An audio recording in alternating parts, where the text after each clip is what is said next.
Data आपके सामने रखूंगा विथ प्रूफ, तो मोदी सरकार की डिसइन्वेस्टमेंट पॉलिसी की वस्तु स्थिति आप सब लोगों के सामने आ जाएगी।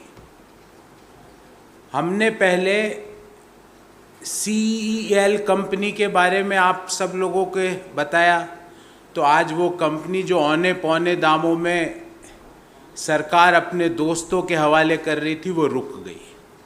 हमने कॉनकर का मुद्दा उठाया, तो कॉनकर का डिसइन्वेस्टमेंट भी आज रोक दिया गया।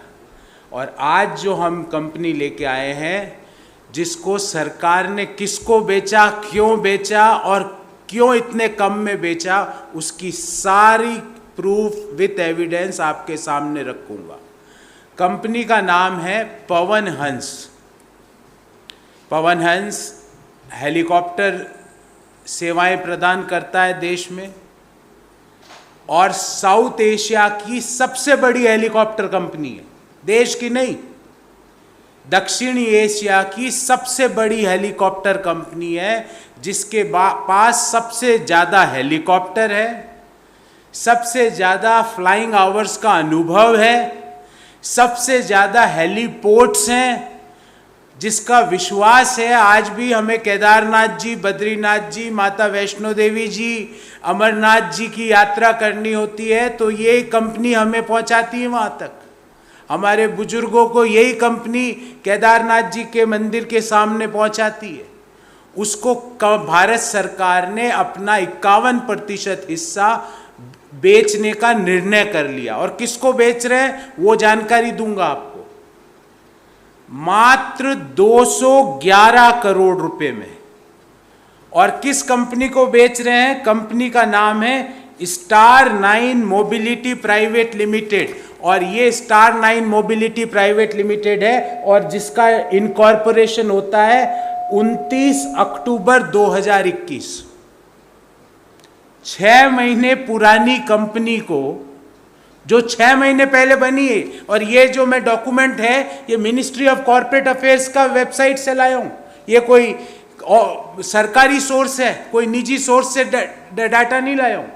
6 महीने पुरानी कंपनी को पवन हंस, जो कि देश की मतलब 30-35 साल पुरानी, 40 साल पुरानी हेलीकॉप्टर कंपनी है, उसको 6 महीने पुरानी कंपनी को भारत सरकार ने अपनी 51% हिस्सेदारी 211 करोड़ में बेचने का निर्णय कर लिया। आपको लग रहा होगा साहब कोई आया ही नहीं होगा, नहीं, 2 बिडर और थे, और उनकी भी कहानी सुनिए। और फिर मैं इस स्टार मोबिलिटी की हकीकत आपके सामने रखूंगा। उनकी कहानी ये सुनिए कि एक बिडर था, उसने बिड किया 181 करोड़, 181 करोड़। दूसरा बिडर था जिसने बिड किया 153.15 करोड़, और रिजर्व प्राइस थी 199.92 करोड़। 3 बिडर, 2 बिडर करते हैं रिजर्व प्राइस से कम, एक बिडर करता है, सिर्फ एक बिडर करता है रिजर्व प्राइस से ज्यादा, और वो कंपनी भारत सरकार उस बिडर के हवाले कर देती है। 199.92, लगभग 200 करोड़ रिजर्व प्राइस से मात्र 11 करोड़, और 11 अपने यहाँ बड़ा लकी शुगनी नंबर है, तो सरकार ने रिजर्व प्राइस के 11 करोड़ रुपए ज्यादा दे लेके अपनी 51% हिस्सेदारी पवन हंस की, जो कि सबसे पुरानी दक्षिण एशिया की हेलीकॉप्टर कंपनी है, वो 6 महीने पुरानी कंपनी के हवाले कर दिया, जिसका नाम है स्टार 9 मोबिलिटी प्राइवेट लिमिटेड। अब आप स्टार 9 मोबिलिटी प्राइवेट लिमिटेड की हकीकत आपको बताता हूं। स्टार 9 मोबिलिटी जो है, इसके 3 एसोसिएट हैं।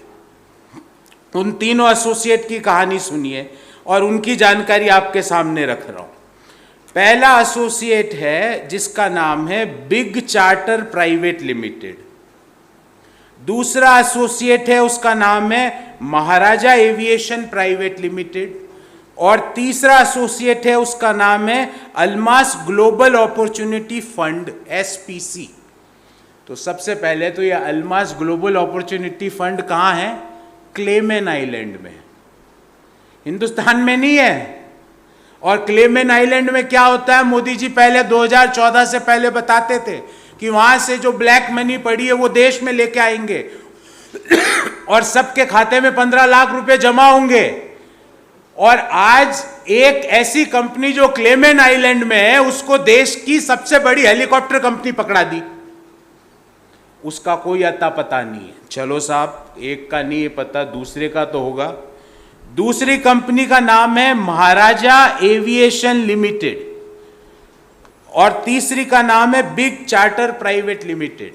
ये बिग चार्टर प्राइवेट लिमिटेड का दिल्ली हाई कोर्ट में हेलीकॉप्टर संबंधित केस चल रहा है। ये मैं नहीं कह रहा, उस केस की भी डिटेल्स आपको दूंगा।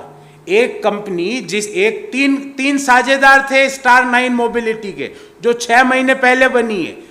एक साझेदार तो है क्लेमेन आइलैंड में, एक साझेदार जो हिंदुस्तान में है उसके खिलाफ हेलीकॉप्टर ड्यूज से संबंधित केस चल रहा है दिल्ली हाई कोर्ट में। और तीसरी कंपनी है जिसका नाम है महाराजा एविएशन प्राइवेट लिमिटेड। उसकी इंटरनेट पे कोई डिटेल नहीं है, पर मैंने उसके फेसबुक पेज पे जाके डिटेल एकत्रित करी। फेसबुक पेज पे महाराजा एविएशन कहता है कि हमारे पास 3 हेलीकॉप्टर है और फेसबुक पेज पे 4-5 फोटोवें ही थी। उन 4-5 में से 3 फोटोवें देश में जो 35 रुपये तेल बेचवाना चाह रहे थे बाबा रामदेव जी की है।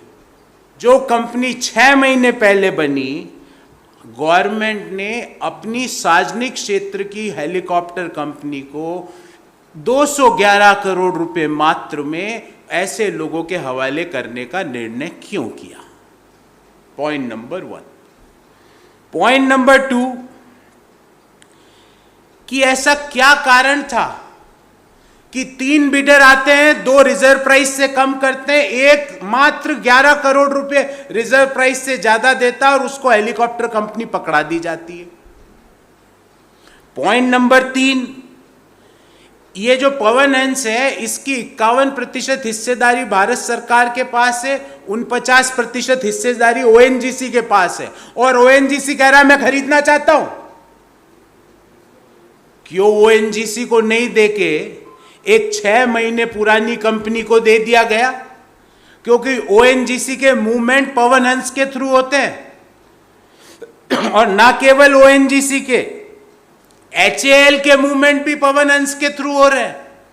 क्यों उन कंपनियों को यह कंपनी नहीं दी गई? और तो और पवन हंस कंपनी के जो एम्प्लॉइज है वो कह रहे हैं हमको दे दो, हम खरीद लेते हैं, हम चला लेंगे। उनकी यूनियन ने बिड भी करी पर भारत सरकार ने कहा नहीं, तुम योग्य नहीं हो। 6 महीने पुरानी कंपनी योग्य है, तुमको कुछ नहीं आता है। केमन आइलैंड में जो लोग बैठे हैं वो योग्य है हमारे देश की सबसे पुरानी हेलीकॉप्टर कंपनी चलाने के लिए। फिर एक और इसमें चीज आपके सामने रख रहा हूं। मैंने पिछले 12 साल का इस कंपनी का प्रॉफिट और रेवेन्यूज आपके सामने रख रहा। 2017-18 तक यह कंपनी निरंतर प्रॉफिट कर रही थी। 18-19 में ऐसा क्या हुआ कि ये जो प्रॉफिट मेकिंग, और प्रॉफिट भी छोटा मोटा नहीं, 350-400 करोड़ रुपया प्रॉफिट था। 16-17 में 376 करोड़, 17-18 में वो घट के हो गया 12 करोड़ और 18-19 से ये लॉस में आ गई। क्या हुआ इस दौरान, क्या हुआ वो भी बताता हूं। ये लॉस में क्यों आई वो भी बताता हूं। इस कंपनी को जानबूझ के लॉस में डाला गया क्योंकि इस कंपनी को कहा गया कि रोहिणी में एक हेलीपॉड बना है। इस कंपनी को कहा गया कि वहां पे अपना पैसा लगाओ हेलीपॉड में। वो हेलीपोर्ट की आज क्या स्थिति है आपको और मुझे दोनों को पता है, वो बंद पड़ा है। तो इस कंपनी को, प्रॉफिट मेकिंग कंपनी को पहले डालो लॉस में डाल के औने पौने दाम में, बिना ड्यू डिलिजेंस के, बिना प्रॉपर प्रोसेस के, पता नहीं किन को किसी के हवाले कर दो। क्या इसको डिसइन्वेस्टमेंट कहा जाता है? ये डिसइन्वेस्टमेंट नहीं है, इसको फ्रॉड कहा जाता है।